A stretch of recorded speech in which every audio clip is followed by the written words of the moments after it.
Fala galera, estamos aqui gravando mais um vídeo de Beer, recebendo nossos amigos Marcelo e Rodrigo Folha, no qual hoje eles contarão um pouco do empreendimento que eles estão entregando, que é o Residencial Arbrê, que faz parte da incorporadora Arbrê, da construtora Folha Engenharia.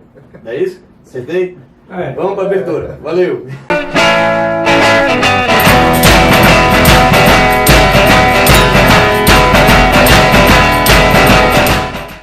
Marcelo e Rodrigo, cara, vocês têm uma trajetória já de bons anos nesse mercado aí. Apesar de todos nós sermos novos aqui, cara, me arrisco dizer que nós temos pelo menos uns 5, 6, 7, 8 anos empreendendo já aqui, né? Mais ou menos isso. Independente dos botes que vocês deram, cara, que são vários, a gente conhece, já acompanha vocês há algum tempo. Fala um pouco da história empreendedora de vocês, cara. O que vocês já passaram, o que vocês já viveram, onde vocês estão hoje. Conta um pouco da caminhada, da maratona empreendedora de vocês. Posso começar? Pode. Deixa alguma coisa pra mim aí. Vou tentar falar um pouquinho da minha história. O Rodrigo fala da dele. Em determinado momento a gente se cruza, apesar de sermos primos e irmãos, mas a gente teve uma trajetória no início um pouco cada um individual, né? Eu comecei, na verdade, desde cedo. Eu acho que eu já era irrequieto com a questão de querer ganhar meu próprio dinheiro. Irrequieto. Eu vou anotar essa palavra. Irrequieto foi uma palavra bacana, né? Vou anotar aqui. Mas assim, eu lembro que eu queria trocar do Play 2 pro Play 3, por exemplo. Pô, acabou de dar uma porrada aí. Eu lembro que eu fiz uma rifa no colégio, entendeu? E aí essa rifa já era bem combinada para um amigo meu ganhar. Mas com essa rifa eu ia ganhar o negócio do videogame. Eu ia pegar o dinheiro para comprar o Play 3. E assim, é legal que dentro da escola mesmo, a gente já no convênio inventou de criar pato pro Círio. E aí já foi um Criar o pato, literalmente. Criamos pato mesmo. Já te contei essa história, eu acho. Não. A história foi muito escura. Valeu pela dimensão. A gente imaginou, sei lá, não sei se a gente imaginou que a gente ia ficar rico criando pato.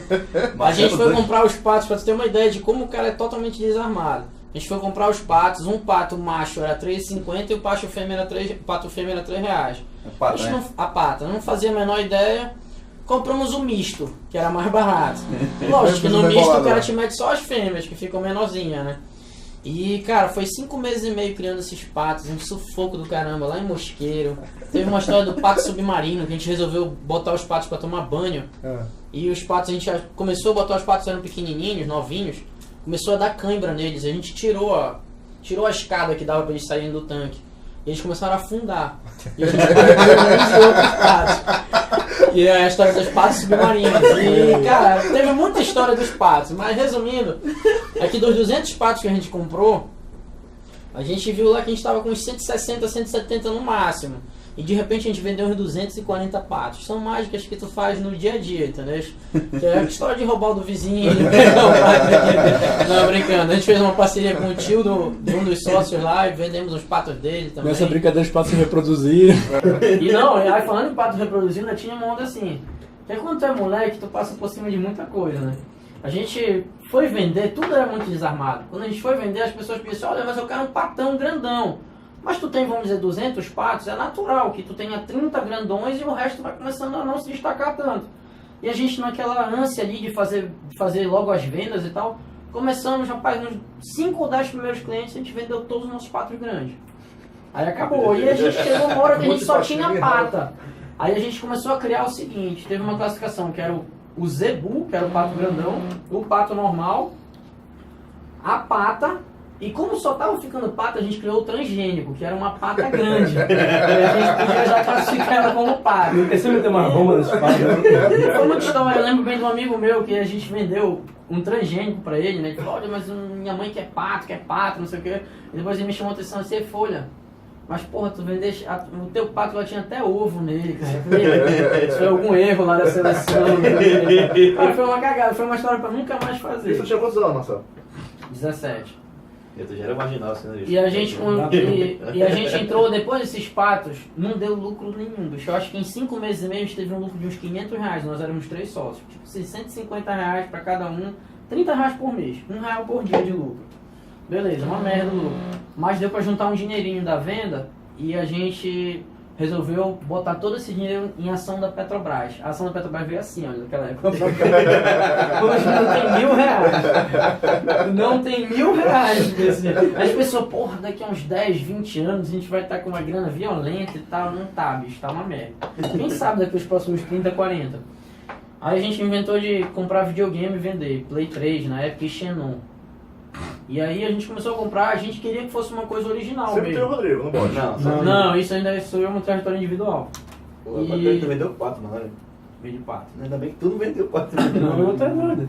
E a gente começou a vender videogame. Aí, porra, os caras falaram assim, mas é original? E a gente achava que era original mesmo. A gente começou a perceber que não era original quando os clientes começaram a reclamar que tinha um controle que ia com 1 metro e o outro ia com 2,5 metros. E a gente começou a ver que não era. Aí um amigo nosso foi para os Estados Unidos, a gente pediu para trazer umas peças originais e trocou dos clientes e a gente parou essa produção. Mas chegamos a vender bastante videogame.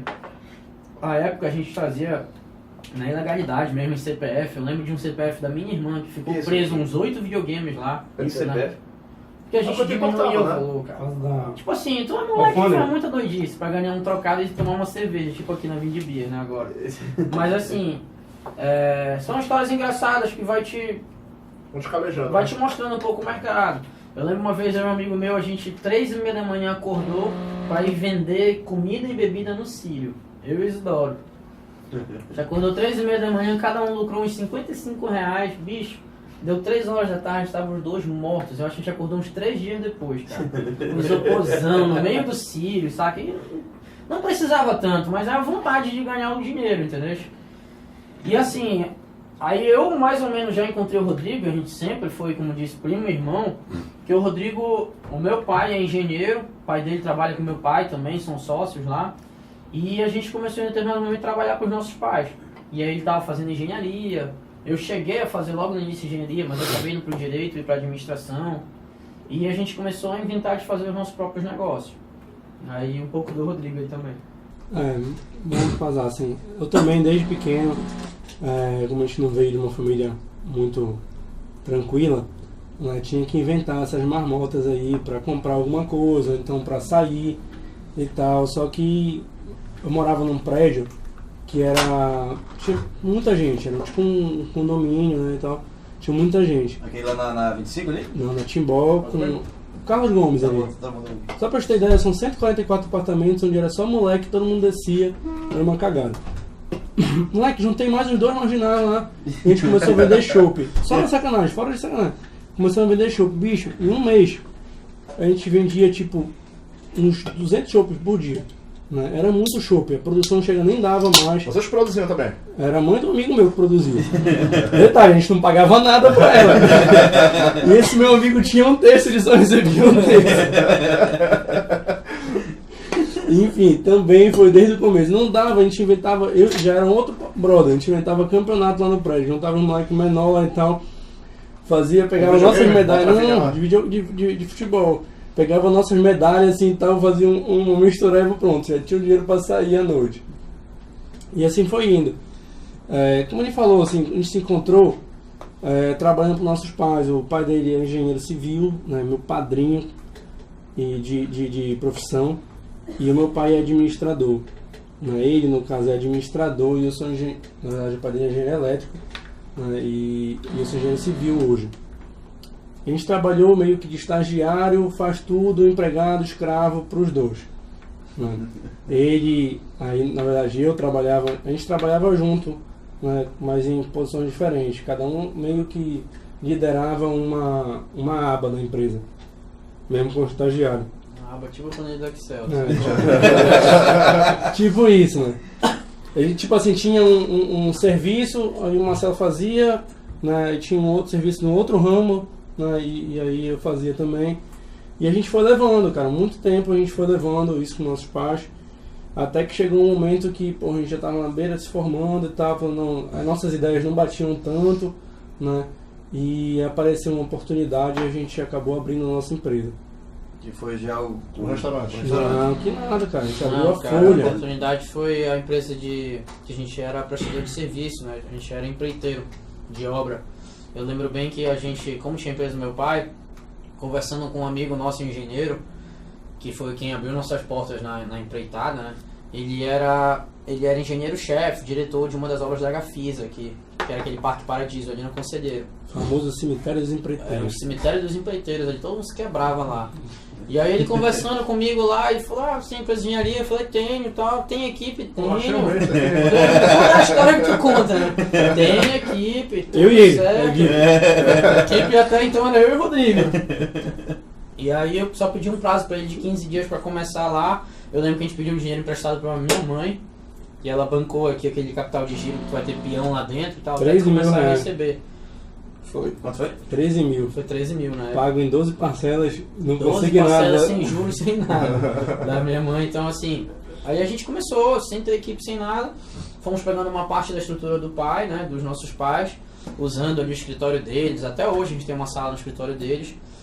E foi começando a fazer o nosso. Foi começando devagar, a montar a equipe. Eu lembro que no início, cara, a gente tinha ali. Eu tô com 28 hoje, eu acho que eu tinha 20 anos por aí. Eu lembro que os nossos peões, assim, praticamente não me respeitavam de jeito nenhum. O cara achava que eu era um playboy.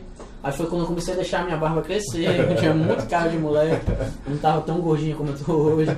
Né? Então, assim, os caras não respeitavam muito, né? Pô, esses moleque aí e tal. E eu lembro que tinha muita resistência mesmo da mão de obra. Como os caras tinham passado por muita gente que era sacana, que tratava mal mesmo e que não pagava, etc e tal, eles ficavam resistentes com a gente. Porque nós éramos dois moleques. O Rodrigo é 2 anos mais velho do que eu. Ele tinha 22, eu tinha 20. E a Nem gente parece, foi- né? E a gente foi rendendo a história, foi rendendo. Hoje a gente tem uma parte da equipe que vem desde lá de trás, o que é muito gratificante pra gente.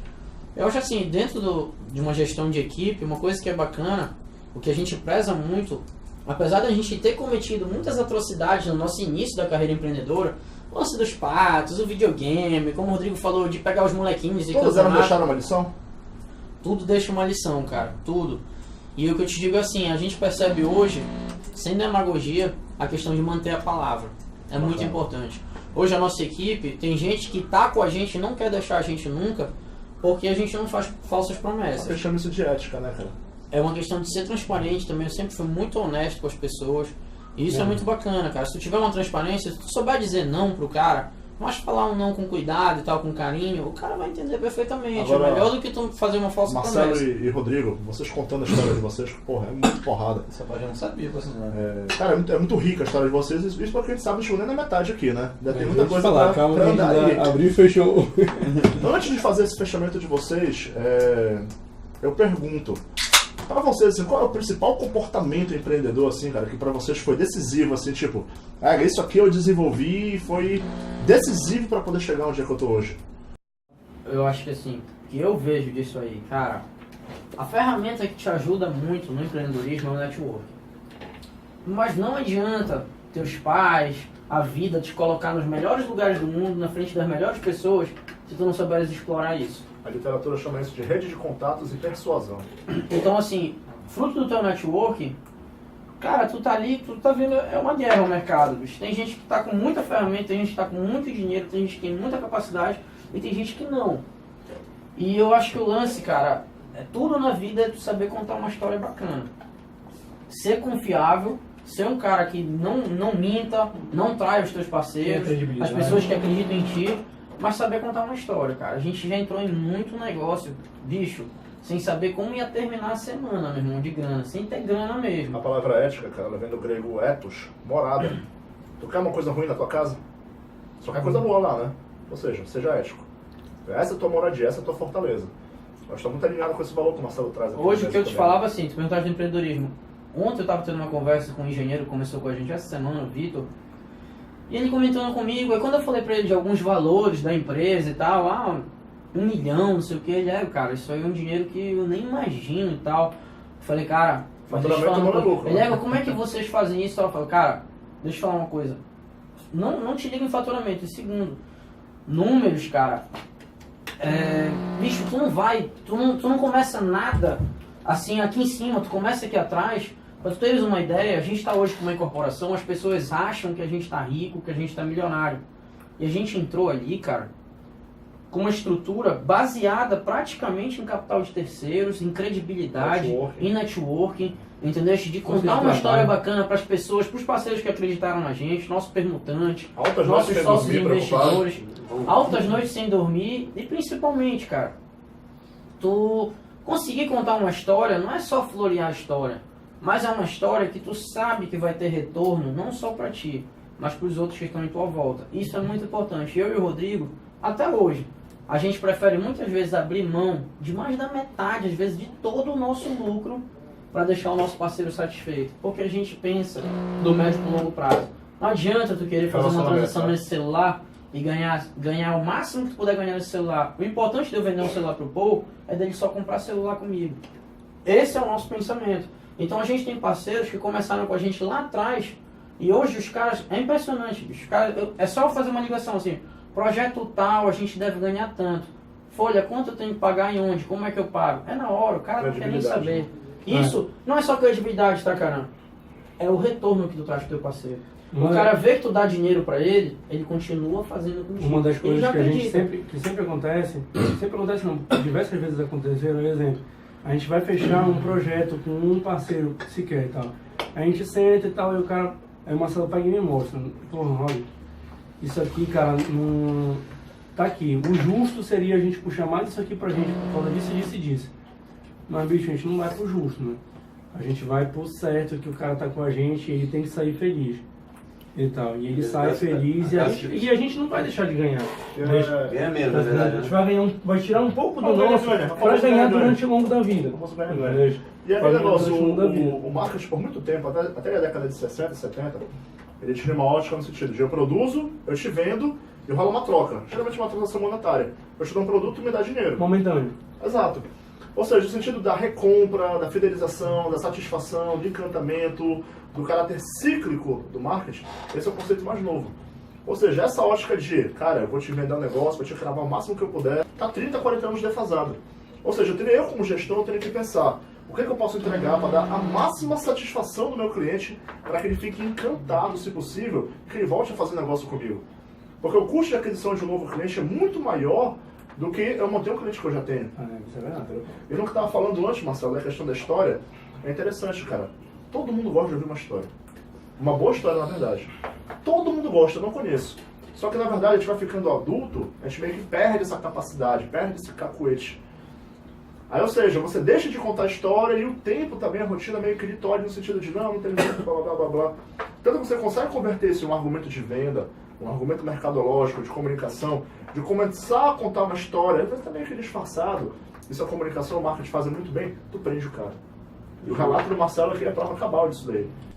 Pra ti, Rodrigo, seguindo aqui a prosa, qual é o principal comportamento, cara, que tu enquanto empreendedor identifica, cara, que foi e é fundamental pro cara ter êxito, pro cara ter sucesso nos negócios? Cara, eu acho que nos tempos de hoje, assim, eu acho que desde os primórdios também, o Marcelo já falou de ética, de tudo, toda essa parte, mas com perdão da palavra, o cara tem que ter culhão. Né? O cara tem que acreditar na ideia dele, no sonho dele, no negócio dele. O eufemismo seria paciência, resiliência? É. E ter paciência mesmo, cara, porque não vem da noite pro dia. Não tem fórmula mágica, né? Não tem fórmula mágica, não tem nada sem esforço, não tem nada sem milhares de noites sem dormir, não tem nada vem de graça, não vem sem uma briga brutal com a mulher. Porque ela te cobra tempo e o tempo que tu estás dedicado é pro teu sonho, né, pro sonho de quem quer realmente empreender. Eu acho que é isso, cara. E a gente até discutia isso, cara, mais cedo, né? Cortando, Rodrigo. Fala assim, porra, trabalhar o sábado e o domingo. Cara, quando trabalha com o que tu gosta, não existe pra ti mais esse negócio de segunda, sexta, sábado e domingo. Isso é doidice, entendeu? Chega no domingo, tu tá trabalhando e paciência, e não é papo furado. A gente tá vendo a coisa acontecer. É uma vendo a questão, coisa por exemplo, fluindo. hoje pra gente, se for lá no Residencial Abre, que hoje é o projeto da nossa vida que a gente tá ali, porra, é um sonho, cara. A gente chegar, da forma como era antes, chega ali, o negócio tá acontecendo, aí você começa a ver que você tá construindo algo. E isso é muito importante, é muito gratificante. Pois é, Rodrigo, a empresa prestadora de serviço, empreiteira, que tava lá, pediu empréstimo da tua mãe, e a partir daí, cara, o que ainda que não rolou? dei. Cara, na verdade a gente começou, só para Thompson. parafrasear isso daí, a gente começou uma equipe de 12 pessoas, salvo engano, não foi, Marcelo? A gente começou uma equipe de 12 pessoas, em 6 meses a gente já tinha quase 100 funcionários. Caralho. Foi mesmo? Em 6 meses a gente tinha quase 100 funcionários. Qual foi o ano isso aí? 2010, 12? Como é que paga essa folha? 2011, Não, mas... Uma edição atrasada? a gente sempre conseguiu graças a Deus, ir se virando quanto a isso. E até a gente criou uma poupança com essa batalha Uma aí, gordura boa. uma gordura boa. E aí eu me lembro que a gente tá... Não sou eu. eu me lembro que a gente tava... Acostumado a não ter dinheiro, quando tem dinheiro na conta. E sobrou Novo rico, né? uma poupança. Detalhe, cara, a gente nunca pegou pra pessoal, né? O nosso pessoal sempre foi o mesmo e tal, avançando, sabe, muito devagar, e a gordura sempre foi pra empresa pra alcançar um sonho mesmo de fazer um negócio grande. E, pô, esse rapaz aqui tava com um ponto na esquina da Domingo Marreiro com o Antônio Barreto, do Armando de Seixas, que tava virando e tinha acabado de sair um inquilino e ele tava querendo alugar o ponto lá. Não, deixa eu te cortar, não é meio assim. Sendo realista, o lance é o seguinte. É como ele falou aí, são duas coisas importantes aí nisso. A primeira é que a gente começou a faturar melhor, ter uma rentabilidade melhor, ganhar mais dinheiro. E uma coisa importante que a gente fez foi não abrir muito o nosso olho. Não é o quanto tu ganha, mas é o quanto tu gasta, né? Então a gente manteve o mesmo padrão. Tendo a retirada mais ou menos a mesma, subindo uma besteira na nossa retirada. Tem gente que começa a faturar o dobro, quer retirar o dobro também. Não é assim que acompanha. E primeiro que às vezes o cara vai, estica 2, 3 meses faturando o dobro, depois volta. Aí o cara não consegue mais voltar. E quem vendeu carro? Aquele prolabore dele ele já não volta mais. E isso é muito importante, não ficar subindo o teu nível de vida a qualquer receita nova que entra pra ti. E a gente foi segurando isso bem legal. Só que aí é um erro grande para empreendedor. É quando tu faz alguma coisa apegada pro lado emocional. Esse ponto a que o Rodrigo se refere é um ponto da minha família. Eu morei nessa casa por uns 10 anos.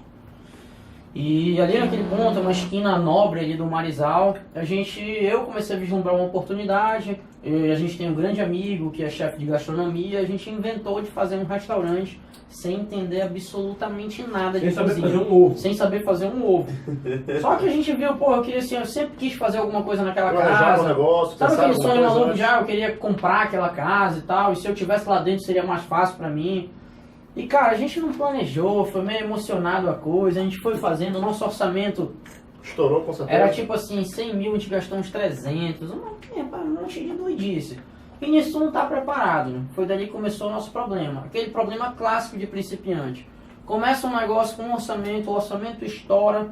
Ele estoura para terminar a obra. Ele estoura para terminar a obra. Tu acha que tá acabado. E cadê o capital de giro? Mas assim, cadê o investimento em mídia? Cadê o equipamento? Ah, meu irmão, e tu tem sempre aquele sonho. Todo empreendedor é romântico. O empreendedor, ele costuma pensar muito assim, né? Ele faz investimento, ele erra no orçamento, e aí ele acaba sacrificando o mais importante para a empresa, que é o capital de giro e o investimento em marketing. Todo empreendedor aqui em Belém cai nesse erro. O cara chega todo quebrado já, porque a obra, ele já chegou na metade da obra, ele já gastou todo o dinheiro dele. Aí chega no acabamento, que é o mais pesado, ele já tá sem grana. E o cara ainda acha aí que não marketing é uma importante. porcentagem. Aqui no Antônio Barreto com a DOCA.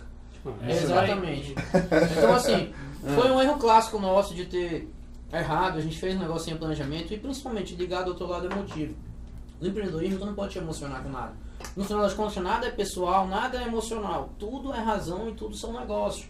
O mesmo cara que hoje não fechou negócio contigo, foi até ríspido e grosso, amanhã tá fechando negócio contigo, ele é teu melhor amigo, meu irmão. É verdade. E quem manda na relação é justamente a concretização da venda do negócio. Hoje eu não fechei com caramba, mas amanhã eu posso fechar uma grande parceria, não pode fechar portas. Fecha a venda. E tu vai pro emocional, tu faz um monte de coisa sem sentido. E foi o que a gente fez, cara. O Corleone fez meio isso, a gente fez um monte de coisa sem sentido. Depois que o nosso sócio, que era chefe de gastronomia, saiu do negócio, aí desandou totalmente. O Rodrigo ficava nas nossas obras, eu tentava ficar lá, mas eu nem entrava na cozinha, que eu não gostava de estar na cozinha. E a gente resolveu vender. E bola pra frente, perdemos uma grana ali dentro. Perdemos mais de 200 mil reais ali dentro. Mas, Fácil. graças a Deus deixamos de perder muito mais. Deixamos de perder muito Tem que mais. saber a hora de sair também. Né? Chegou uma hora... Ah, tem um lance que é o seguinte, que eu acho que fica uma dica muito bacana. Conheceu a Vindy em um momento? Não. Pior que a gente conheceu a Vindy durante esse tempo, a gente se acabou. Tu vai cortar isso. Mas assim... Foi um suspiro da morte, né? Foi a olhada da morte do negócio. Foi pra reviver. Eu acho que um lance importante que tu falaste aí sobre saber a hora de desistir, Tem um negocinho que a gente fala aqui muito no Brasil, é de sou brasileiro e não desisto nunca. Isso é uma tolice que tem. Não adianta mais chorar o leite derramado. Se tu só continuares estendendo o teu sofrimento, tu só vai sangrar mais. Chega um momento que tu para, analisa estrategicamente o teu negócio e tu vê que tu tomaste um monte de decisões equivocadas, que agora é a melhor hora do negócio morrer. E o negócio tem que morrer. Só que o CNPJ, é isso que eu digo do emocional. Quando você abre uma empresa, vocês abriram a Vind, que bonito, o sonho da Vind, a Vind vira um filho. Aí ninguém quer se desfazer do filho. Mas não pode olhar a Vind como um filho, tem que olhar a Vind como alguém que vai te dar dinheiro. Nessa leitura racional, Marcelo, eu vou lembrar de um trecho do Axiomas de Zurich, livro que tu me recomendou, diga-se de passagem. E o cara fala lá que o empreendedorismo, ter uma empresa, é um investimento como qualquer outro. Assim como você botar seu dinheiro na poupança, no tesouro direto, comprar ouro, vender imóvel, comprar ações, é um investimento como qualquer outro. Você deposita a sua grana e o seu recurso chamado trabalho, conhecimento, em um negócio. E a máxima de qualquer investimento, quanto maior o risco, maior o retorno potencial. Isso daí. É arriscado abrir uma empresa? Pra caralho. É muito arriscado. Aí entra diversas massas para poder reduzir ou calcular esse risco. 90% de todas as empresas fecham no primeiro ano, não é isso? Aí tem que puxar a estatística, não lembro certo. Eu sei que a última vez que eu vi, tem que pegar, o famoso carência de fonte lá embaixo, né? Mas 7 em cada 10 parece que fecham antes de completar 5 anos. Eu não lembro a estatística atualizada. Mas, cara, é muito. Ou seja, o empreendedorismo é um investimento como qualquer outro. Se tu coloca teu dinheiro na mão de uma pessoa, ou no banco, em qualquer aplicação que tu vê que ela tá dando quando tu dá, tu tira, tu troca de aplicação. Ou seja, fecha a empresa, troca de negócio, aborta. Mas não, mas tem aquela passionalidade aí de é minha, é meu filho. A pressão social do fracasso também. Tipo, porra, Marcelo, o restaurante dele, porra, não deu certo, isso eu posso te dizer, cara, isso que pesa muito, cara. Isso pesa bastante, Isso pesa mas muito. assim, o cara ele tem que entender muito, assim, que não é, cara, não é realmente como fala até o Jordan falou, né, umas frases célebres dele, não é quantos campeonatos ele ganhou, mas quantos ele perdeu e conseguiu levantar, não é quantas vezes tu cai, mas quantas vezes tu levanta. Então assim, Isso foi o rock. no final das contas, tu tem que saber aguentar a porrada, porque o mercado vai te dar muita porrada. Tu vais fazer vários planos, tu vai investir em várias coisas e tu vais errar em um bocado. Não tem jeito, tu não vai acertar tudo, ninguém acerta tudo. Eu vejo Ninguém vocês, acerta. Sérgio, com essa trajetória que vocês têm, aquela clássica e batida analogia das camadas da cebola. Tu corta uma cebola, tu vê quantas camadas já foram feitas ali. Sempre que o cara leva uma cipoada, sempre que ele faz uma merda, leva uma canelada, leva uma... Chega em casa com porra, não devia ter errado naquilo ali, vai uma camada mais que cresce na cebola. Ele tá ficando mais calejado, tá ganhando mais cicatrizes, até chegar no ponto, não digo que tu não erre mais, mas que é o famoso experiente. Antigamente, tempos atrás, experiência era sinônimo de sabedoria. E eu pergunto a vocês, pessoal, com toda a sabedoria que vocês podem colocar aqui nessa mesa, com muitos anos, muitos negócios e muita merda que vocês já fizeram, mas também muitos acertos no meio do caminho. Para quem está começando, quem já está no mercado, tempos de crise, qual dica vocês podem dar para essa galera não fazer, ou então fazer para ter aquele sucesso assim que, porra, aquele cara me ajudou? O que vocês poderiam contribuir? Vai. Difícil, né? Eu vejo como eu te falo, eu acho que o cara tem que explorar ao máximo o networking dele, ele tem que ter uma ideia, ele tem que fazer o que a gente chama de custo de oportunidade, ele tem que confrontar essa ideia com outros tipos de investimento, porque como tu falaste, uma empresa é um investimento como outro qualquer, não é o único cenário.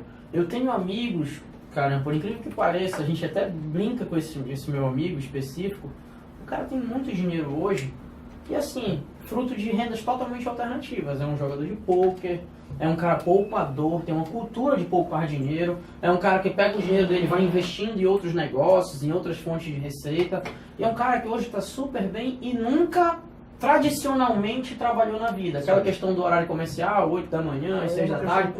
E o cara fez a pegada dele baseado no ato de poupar e no ato de saber investir, saber negociar, saber transitar. E tem gente que acha que não. A nossa cultura ela é de formação de prego e não de martelo. E a gente tem muito isso, de eu tenho que estar empregado, eu tenho que fazer um horário disso, daquilo, não. Eu acho que a gente tem que ter uma ideia, não pode se emocionar pela ideia, tem que comparar essa ideia com outras ideias que podem ser melhores ou piores, e do momento que tu acha que aquela tua ideia é a mais viável para ti, por perfil, por rentabilidade, tu tem que acreditar nela até o ponto que o resultado prático de uma empresa é o lucro. Tem gente que vai, não, eu conheço muitas empresas que estão há 5, 10 anos abertas aqui em Belém e nunca deram um mês de lucro. E o cara assim, mas eu tenho a minha renda de outra empresa. Então fecha essa. A tua renda da outra empresa poderia estar maior. Não, mas aquela empresa tem alguma função de não sei o que, desempata, sei lá, minha mulher, minha filha, não sei o que, não sei o que lá. E não tem sentido, a empresa tem que dar lucro. Se o cara vê, eu gosto dessa empresa, não é gostar. A empresa tem que dar lucro. Aí você tem um exemplo, tem algumas empresas hoje que são as empresas de função social, empresas do pague quanto quer. Eu não vou dizer que eu não acredito no modelo. São modelos muito novos. Mas até agora, todas ainda estão no vermelho. Isso é bem complicado porque o objetivo de uma empresa, de um CNPJ, é o lucro. Eu concordo com isso, concordo com que dá lucro. Só que faço só um comentário que vai entrar em uma espécie de adendo, na verdade. Complementar a tudo isso que tu falaste, de dar lucro, de ser um negócio que prospere, que seja uma ideia que traga, sei lá, continuidade para aquele empreendimento. Mas existe algum tipo de empreendedor que a gente atende aqui na empresa que normalmente chega com um propósito de vida. Entendeu? E o propósito de vida dele é aquilo, cara, que nasceu para fazer aquilo. Ele apenas não sabe como transformar esse propósito em negócio. E às vezes um negócio que ele lançou, que ele abriu, não dá lucro. Mesmo que o negócio não dando lucro, falta ainda apenas um suporte para poder facilitar que ele transforme aquela ideia que ele tem, que é muitas vezes o propósito de vida deles. Por exemplo, vocês foram para a construção civil, tentaram migrar para o lado da A gente não migrou. Tá? A gente apenas abriu mais uma opção. A gente não saiu. Não saiu. Pois é, mas vocês mudaram um pouco de rota, mas o propósito de vida de vocês era a construção civil, pô. Só eu não fico nem no bronze, nem no ouro, nem no 8, nem no 80. É muitíssimo importante o cara ter um propósito. Sim. Ele acreditar na ideia, ter aquela coisa que tira ele da cama de manhã, ter aquela visão de futuro, aquele horizonte onde ele quer chegar. Mas nesse tempo, meu amigo, todos os percalços da face da terra falaram, cara, desiste. Entra resiliência, entra motivação, entra aquela coisa toda. Mas aí é a fria racionalidade do positivismo. É A mais B igual a C. Eu queria Mas complementar.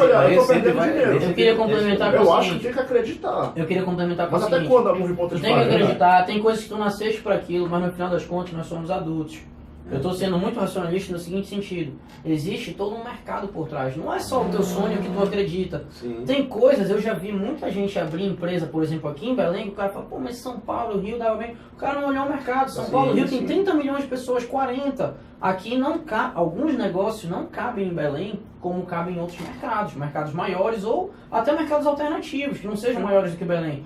É aquele negócio, Cabe, cara, tu vai ficar batendo. não tem vai mercado. Cria o mercado, pronto. Agora, diferente do mercado, eu não estar preparado para receber isso. Mas daí. assim, cara, criar um mercado, por exemplo, como entrou aqui em Belém, questão dos cupcakes, questão dos temakis, questão dos brownies, algumas dessas coisas novas que foram entrando, que viraram barbearia, que foram virando tendências, que foram virando modas, é uma coisa. Mas a gente tem muito arraizado já aqui, a gente tem o futebol, a gente tem o vôlei aqui. De repente, ficar nadando contra a maré é muito complicado. Só porque tu gosta muito daquilo, é bem complicado. Eu acho assim, principalmente, tu fala assim, quais são as ideias para quem está começando? A primeira ideia para quem está começando, o que eu vejo é ver algo que tenha venda, que seja vendável. E desse algo vendável, o nosso mercado é ainda muito amador. Marcelo, Tem muitas formas de complemento que se tu fala, diferenciar. ver algo que tu gosta, não, ver algo Tu não vendável. pode fazer mais do mesmo. Se tu for querer realmente iniciar o teu negócio, tu tens que mudar um pouco o segmento. Pra gente Só um momento. Eu acho que ver algo, só para seguir a linha de raciocínio do Marcelo, ver algo que seja vendável, dentre esses algo que você percebeu que é vendável, encontre algo que você goste de operar. Claro. Porque se fosse por isso, não estaria até hoje, eu estaria até hoje brincando lá no Corleone, tentando transformar aqui no negócio. Porque era algo bacana, receber os amigos lá, promover uma festa pra caramba, entendeu?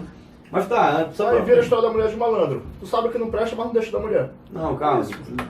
Mas mudando de pato pra ganso, como diz o meu pai, diz uma coisa, como foi que migrou então do Corleone, foi o restaurante que vocês abriram, que foi por um momento teve um certo sucesso, as pessoas gostavam daquilo lá, e você acabou, beleza, e como foi que a parte que surgiu, o atual momento de vocês? Deixa eu iniciar isso. O Corleone, tá, na minha visão, não foi um fracasso, tá? O Corleone não foi um fracasso. A gente Eu curti pra cacete. o Corleone, ele teve uma boa aceitação de quem ia, né? Mas a gente não conseguia bater alguns custos com toda a operação da empresa como um todo e tudo mais. E justamente essa transição que tu estás dizendo, né, a gente já tinha construtora e tudo mais e continuava trabalhando em paralelo. Foi lá no Corleone que a gente conheceu o terreno que hoje a gente está empreendendo. É o tal do network, da fala do Marcelo. Então, o Corleone foi extremamente importante para a gente estar hoje aqui conversando com vocês, né, já em uma outra situação. Então, o Corleone foi também uma ponte. E além disso, não teve essa migração, como o Rodrigo falou. O Corleone sempre foi um plano B ali, sempre foi um negócio secundário nosso. A gente sempre teve em paralelo, mesmo ali no Corleone, a gente começou de fato, para chegar hoje no Abre, que é o nosso condomínio fechado de lote, a gente antes estava fazendo casa em condomínios de terceiros. A gente fez casa no Jardim Espanha, no Castanheira, no Jardim Ananinha, enfim, em outros lugares.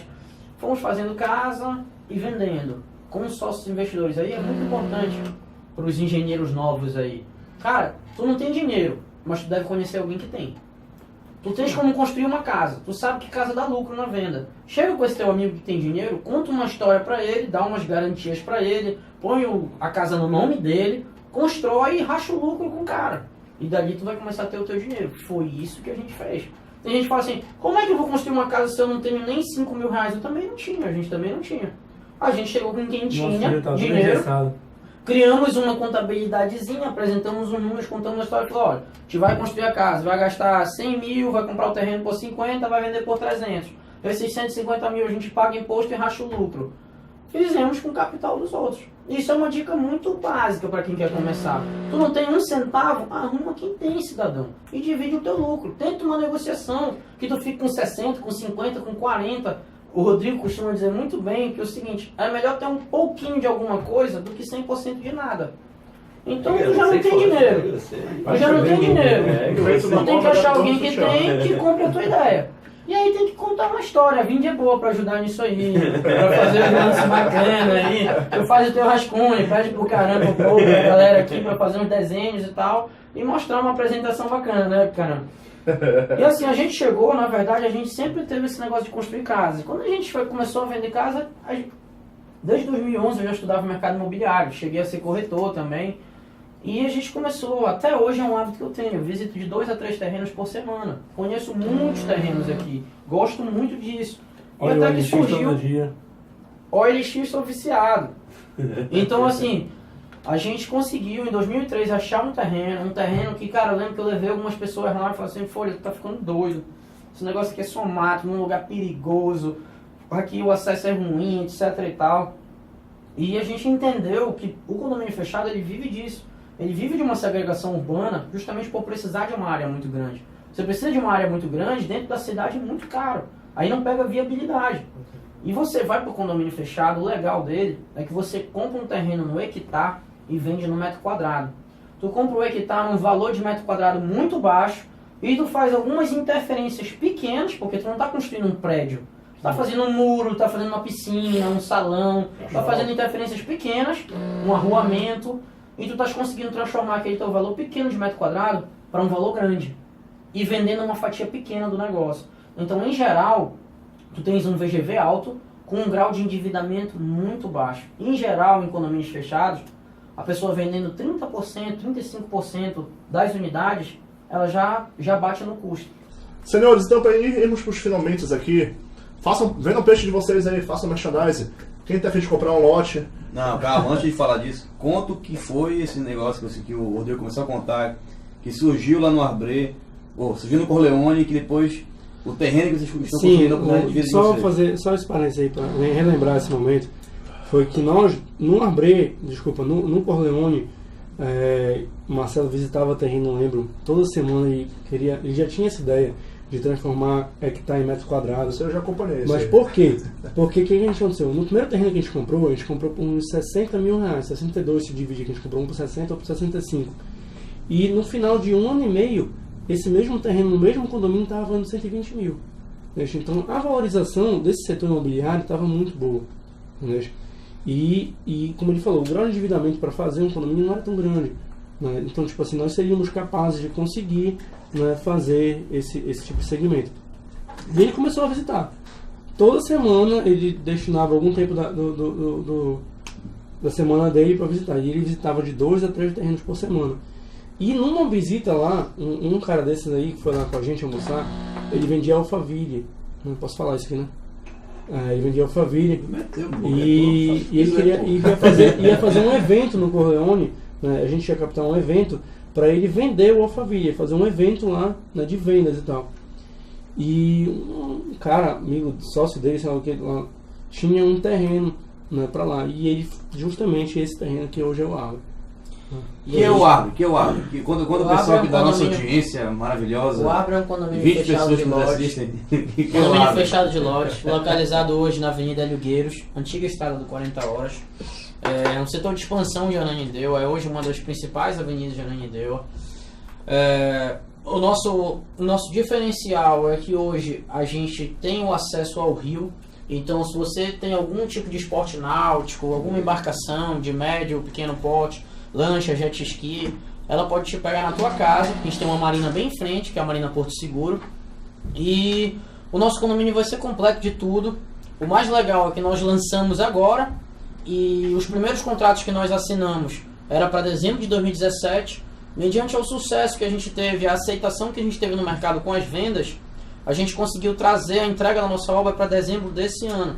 Então, na contramão do mercado das incorporadoras, todo mundo entregando com 1, 2 anos de atraso aí, em média, né? A gente vai entregar com 1 ano de antecipação. Quando entrega no prazo, entrega com 6 meses na carência já. O prazo já é a carência de 6 meses. Então, assim, a gente viu que dava para fazer, a gente quer entregar agora no final do ano e vai entregar. E é um condomínio muito completo, tem arena de futebol society, academia, sala de ginástica, piscina adulta e infantil, piscina adulta e infantil, tem playground, brinquedoteca, acesso ao rio, nosso plano, a nossa área de preservação permanente é espetacular, tem pomar, vai ter um mirante muito bacana que você vê todo o condomínio, vai ser um negócio muito diferenciado, muito bonito. 3 coisas. Eu a garanto, como o Marcelo falou, porque a gente comprou também, 2 lotes lá. 2, é uma história de fato muito bonita. Sabe ali bonito. E área de preservação permanente não corta.